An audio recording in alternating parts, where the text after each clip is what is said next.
कि जब वो चरवाहा विद्यालय देकर गए थे यहाँ पर, और जब एनडीए की शासनकाल आई तो चरवाहा विद्यालय को बंद कर हम लोगों ने एकदम परफेक्ट एजुकेशन मॉडल लाया। देखिए, अब लालू जी किसी भी अब धृतराष्ट्र की तरह पुत्र मोह तो लालू जी को है, इसमें तो कोई शक की बात नहीं है।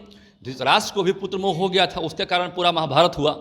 ये तो इनके पास जब, और जिसके पास भी कोई एजेंडा नहीं है तो वो क्या बात करेंगे, उनके पास बात करने का तो कुछ है नहीं। शासन प्रणाली की इन्होंने व्यवस्था ठीक नहीं की, लॉ एंड ऑर्डर दुरुस्त नहीं किया। हम तो पंजाब गए थे, अभी होशियारपुर जिला में गए थे वहाँ पर, और जितने भी लोग वहाँ पे इंडस्ट्रियलिस्ट से मिले, बिहारी कुछ लोग मिले, उद्योगपति से, सब लोग पलायन के समय के थे। पति पत्नी का ट्रांसफ़र का समस्या हम लोग दूर करेंगे, लेकिन इसमें पोस्टिंग में केवल जो है पत्नियों का जो है समस्या दूर किया गया। नमस्कार, आप न्यूज 4 नेशन देख रहे हैं। मैं हूं आपके साथ वंदना। हमारे साथ बात करने के लिए हैं बीजेपी एमएलसी जीवन कुमार। लगातार शिक्षकों का मुद्दा सदन में उठाया जा रहा है, लेकिन विपक्ष का कहना है कि बिहार में विकास हो कहाँ रहा है।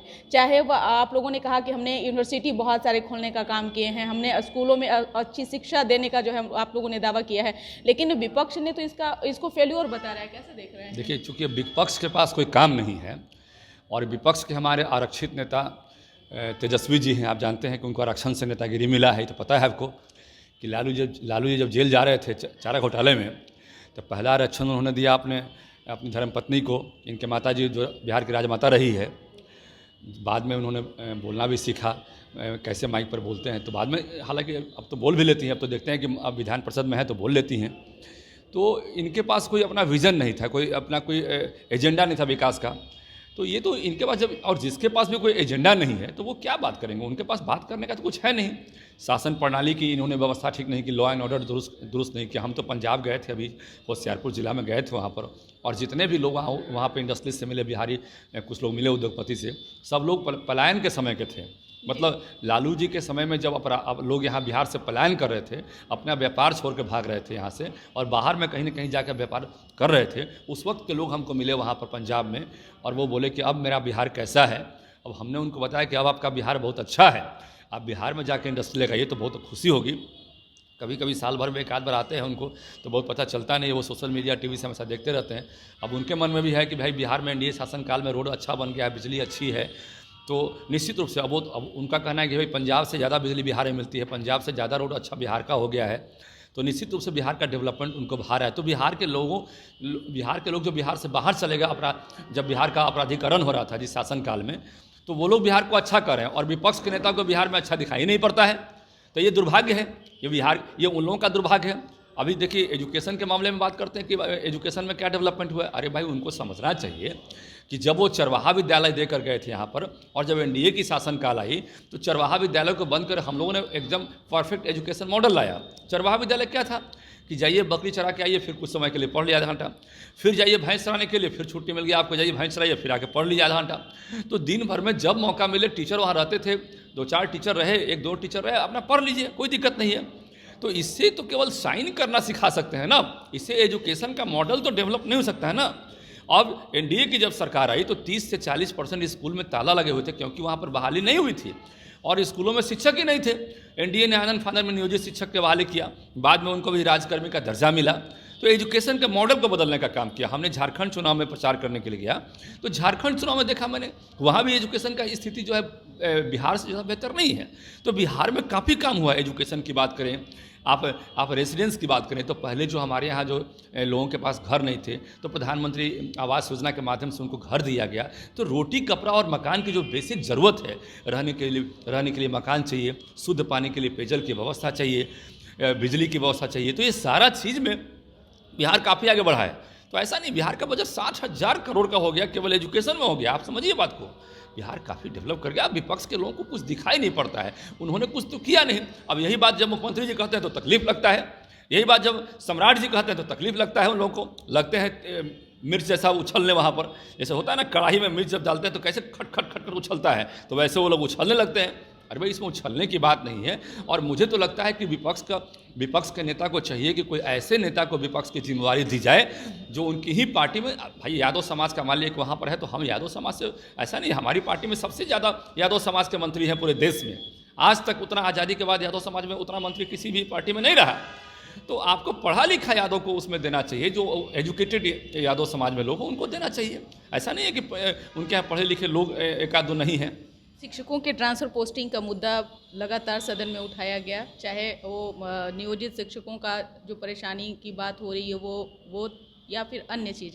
क्या लग रहा है कि सरकार इन सब चीज़ों पर ध्यान देगी? देखिए, अभी 10,000 से ऊपर ट्रांसफ़र हुआ है, तो सवेरे ही सवेरे जो है उसमें ट्रांसफ़र में भी परेशानी कर नहीं, हम ट्रांसफ़र की बात करें तो जो परेशानी आ रही है, जैसे हमने जो चुनाव में वादा किया था कि नियोजित शिक्षकों को राजकर्मी का दर्जा दिलवाएंगे, राजकर्मी का दर्जा के लिए हम लोग आंदोलन भी किए और पूरे बिहार में बाद में हमारे नवल जी हमारे एमएलसी रहे या अन्य एमएलसी रहे, उन्होंने सब लोगों ने हमारा सपोर्ट किया बाद में और ये मुद्दा बना पूरे बिहार का। हमने इसको मुद्दा बना दिया, ये जरूरी है, राजकर्मी का दर्जा देना होगा आपको और राजकर्मी का दर्जा उन लोगों को आज मिला। हम अपने संकल्प में पूरा अपने संकल्प को लेकर अपने मन में कायम रहे और संकल्प को हमने उसको ये कहिए इम्प्लीमेंटेशन कर दिया।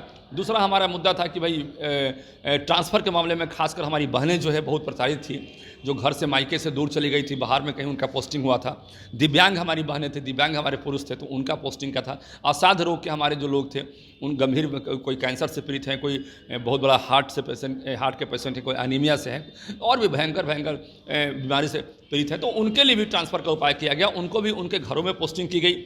अभी जो एक नई समस्या आई, ये हम लोग के जेहन में नहीं था कि पुरुषों का, जबकि माननीय मंत्री जी ने कहा था, माननीय विजय चौधरी जी हमारे जो पूर्व शिक्षा मंत्री थे, उन्होंने भी कहा था कि भाई पति पत्नी का ट्रांसफ़र का समस्या हम लोग दूर करेंगे, लेकिन इसमें पोस्टिंग में केवल जो है पत्नियों का जो है समस्या दूर किया गया। आज विजय चौधरी जी बोले, आज हमने फिर उनसे कहा तो बोले कि भाई पत्नी का तो हो ही ना गया।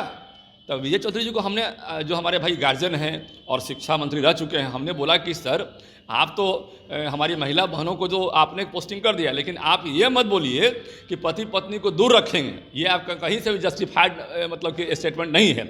आप इस बयान को वापस लिए। सदन में आज शून्यकाल में इस क्वेश्चन को उठाए तो हम लोग उसके दौरान बोलने का मौका मिला। हमने बोला उनको, हमने विजय चौधरी जी को बोला कि आप हमारे गार्जियन हैं, आप ऐसा नहीं बोलिए कि भाई एक तो हो ही गया, अब क्यों बात करते हैं। हमने समझाया उनको कि भाई अब दूसरा जो पुरुष अपने पत्नी के पास जाना चाहते हैं तो एक परिवार चलता है, पति पत्नी से पूरा देश चलता है, एक व्यवस्था चलती है, तो उनको भी वहाँ भेजने का काम करें। आप उनको छोड़ दिए हैं जहाँ के तहाँ, तो ये ठीक नहीं है।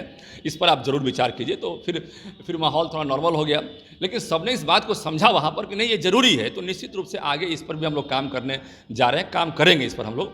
और विपक्ष ने कहा है कि बिहार में विकास नहीं हुआ है, बल्कि भ्रष्टाचार बढ़ा है, अपराध बढ़ा है, यहाँ बेरोजगारी बढ़ी है, और अगर यही महागठबंधन की सरकार बनती है बिहार में तो इन सब चीज़ों को दूर किया जाएगा। देखिए, लालू प्रसाद यादव ने भी कहा कि मुख्यमंत्री हम तेजस्वी यादव को जो है उन्होंने फिर जातीय पार्टी में बहुत सारी बातें नीतीश कुमार पर ऊपर उन्होंने तंज कसा और तेजस्वी यादव को मुख्यमंत्री बनाया जाए, इसका उन्होंने ये किया। देखिए, अब लालू जी किसी भी अब धृतराष्ट्र की तरह पुत्र मोह तो लालू जी को है, इसमें तो कोई शक की बात नहीं है। धृतराष्ट्र को भी पुत्र मोह हो गया था, उसके कारण पूरा महाभारत हुआ और महाभारत में फिर देखा आपने क्या हुआ। महाभारत के चलते पूरा विनाश हो गया, कुल का कुल विनाश हो गया, आपने देखा। तो अब धृतराष्ट्र मोह हो गया लालू जी को, और उस धृतराष्ट्र मोह में फंसकर वो नहीं समझ रहे हैं कि विकास की धारा कहाँ जानी चाहिए। वो फिर से इस बिहार को फिर से वही जंगल राज में लाना चाहते हैं। मेरा उनसे आग्रह है कि कम से कम आप ऐसा मत कीजिए, आप इस तरह का सोच अपना बदलिए, सोच को बदलना होगा आपको। और फिर से जो विकास की धारा हम जो बहाने का प्रयास कर रहे हैं, अब 1,46,000 करोड़ का हमारा अभी जो इन्वेस्टर्स मीट हुआ था उसमें हमारे इन्वेस्टर्स का यहाँ पे एग्रीमेंट हुआ है, वो लोग आना चाहते हैं। तो कहाँ बिहार था, कहाँ 23,500 करोड़ का बजट था, कहाँ 1,46,000 करोड़ का हमारा जो है इन्वेस्टर्स मीट में हमारे सारे इन्वेस्टर्स बिहार में प्रवेश करना चाह रहे हैं, वो आना चाह रहे हैं। तो सब लोग ललायित हैं। अब कहाँ बिहार को धकेलना चाह रहे हैं। अभी कुछ समय के लिए उनको मौका मिला और कहते थे ना तेजस्वी जी कि हम दवाई पर काम करेंगे, कमाई पर काम करेंगे, वो पढ़ाई पर काम करेंगे। तो काम तो किया, लेकिन उल्टा किया। दवाई पर क्या काम किया, हेल्थ मिनिस्टर उनके थे, उनके पार्टी के थे, वो खुद थे शासन में थे। तो क्या किया, जितना भी वो डायग्नोस्टिक सेंटर था, सारे डायग्नोस्टिक सेंटर में छापा मरवा के उसको बंद करवाए। अब फिर वहाँ महीना फिक्स किया कि कितना महीना तो वो तय करो। बोली लगी, वहाँ डाक हुआ, ऑक्शन हुआ। ये ऑक्शन हुआ कि तुम बोलो चलाओगे तो कितना पैसा दोगे। हमको कई लोगों ने कहा कि सर अनऑथराइज रूप से हम बोल नहीं सकते हैं, लेकिन मजबूरी है, उस ऑक्शन में हमको ही भाग लेना पड़ा और महीना तय हुआ कि कितना दोगे तो चलेगा ये। तो ये हाल था। तो इस तरह से उन्होंने दवाई में काम किया। दवाई में इस तरह, इसके अलावा जितने भी वहाँ पर मेडिकल में वहाँ पर इक्विपमेंट था, वहाँ पर ऑक्शन हुआ। एक अलग टाइप का वहाँ ऑक्शन चलता था। सारे जगह छापा मार के फिर वहाँ व्यवस्था कायम किया गया। हर जगह से मंथली महीना पैसा आना चाहिए। अधिक से अधिक पैसा आना चाहिए। तो ये कमाई की व्यवस्था उन्होंने कायम किया। उन्होंने ठीक कहा था कि दवाई पर काम करेंगे, कमाई पर काम करें, तो कमाई के इसके अलावा भी व्यवस्था किया बिहार में उन्होंने। वो कमाई का व्यवस्था क्या किया कि जितने भी उनके मंत्री थे सब जगह तय कर दिया कि भाई ट्रांसफर में कितना दोगे। आपने देखा माननीय मुख्यमंत्री जी ने खुलासा किया इसका। माननीय मुख्यमंत्री जी ने कहा कि भाई जो आलोक मेहता थे उनके सारा ट्रांसफर पोस्टिंग को रद्द भी किया उनका, और भी कई मंत्री का उन्होंने देखा कि संज्ञान लिया। तो ये जो उनका जो कमाई का मॉडल था ट्रांसफर पोस्टिंग से और भी जो अन्य तरह से जो उनका कमाई का मुद्दा था, तो ये गलत था। ये जो कहना, देखिए आप सही तरीके से काम कीजिएगा तो सब लोग पसंद करेगा ना। दवाई पर काम किए, कमाई पर काम किए, पढ़ाई पर क्या काम किए? उनके शिक्षा मंत्री पढ़ाई पर क्या काम कर रहे थे? रामचरितमानस को पढ़ा रहे थे लोगों को कि ये गलत है, हनुमान चालीसा को पढ़ा रहे थे कि ये गलत है। उनके शिक्षा मंत्री ये क्या कर, रामायण गलत है, रामचरितमानस गलत है, हमारा सारा ग्रंथ गलत है, हिंदुओं का सारा ग्रंथ गलत है उनके हिसाब से। तो एक नई पढ़ाई शुरू कर दी है। उन्होंने एजुकेशन पर ही काम किया, शिक्षा पर जो काम करना चाहिए कि हमारे स्टूडेंट का भविष्य कैसे तय होगा उस पर काम नहीं किया, हमारा सेशन कैसे अपडेट रहेगा इस पर काम नहीं किया उन्होंने। एक भी बयान निकाल के दिखा दीजिए कि हमारा सेशन कैसे चलना चाहिए, कोई बयान नहीं है। ऑफिस जाते नहीं थे शिक्षा विभाग में और कहते हैं कि हमने बहाली करवा दिया। यार ये लोग झूठे आदमी हैं। उन लोगों को झूठ बोलने के अलावा कुछ आता नहीं है और केवल झूठ के सहारे, भ्रम के सहारे पब्लिक को जो है भ्रमित रखना चाहते हैं। तो ऐसे लोगों की हम क्या बात करें।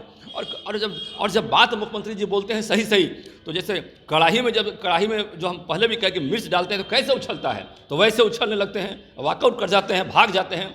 सम्राट जी जब बोलते हैं तो भाग जाते हैं। अरे भागने की क्या जरूरत है भाई, सच को स्वीकार करना सीखिए। थोड़ा कड़वा होता है सच, लेकिन सत्य होता है। सत्य तो थोड़ा कड़वा होता ही है ना।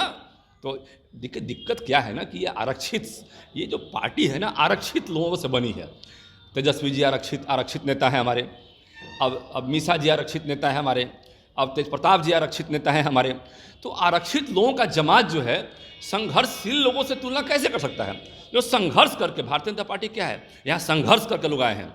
यहाँ आरक्षित कोई नहीं है, यहाँ आरक्षण के भरोसे नहीं चलता है भारतीय जनता पार्टी।